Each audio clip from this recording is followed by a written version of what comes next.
وعباد الرحمن الذين يمشون على الأرض هونا وإذا خاطبهم الجاهلون قالوا سلاما والذين يبيتون لربهم سجدا وقياما والذين يقولون ربنا اصرف عنا عذاب جهنم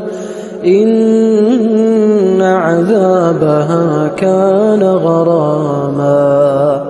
إنها ساءت مستقرا ومقاما والذين إذا أنفقوا لم يسرفوا ولم يقتروا وكان بين ذلك قواما.